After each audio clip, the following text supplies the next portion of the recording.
Good morning mga kalibre. So ito na yung nire-repair natin na Daikin na 5TR. So super inverter for 1.0.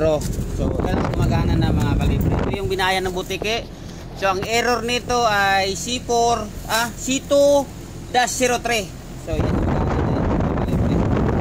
So shorted ang mga MOSFET nito kasi dito yon binahayan ng butike. So ito ngayon running na. So nauna muna running yung fan motor saka yung compressor. Antayin natin yung ng compressor.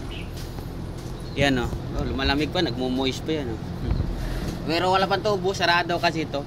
So papipingan natin to. So abangan nyo to mga kalibre.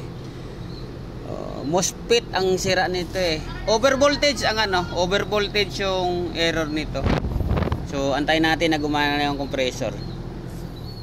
Yan, pamamatay muna siya ang fan, tapos so under ang compressor yan gumagana ang compressor yung mga kalibre Yan, pero hindi natin patagalin kasi kay extension lang yan At least gumana na sa mga kalibre Yun Yan Yan, ayos, patayin natin.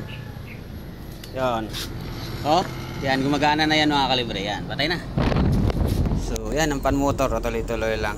So, ayos, nakasolve naman tayo ng problema ng Daikin ng 5TR. So, pwede na tayong tumanggap ng mga repair ng floor mounted. So, ano pang inaantay nyo mga kalibre? So, dalhin nyo na dito yung mga board yung 3TR saka 5TR. So, ayos.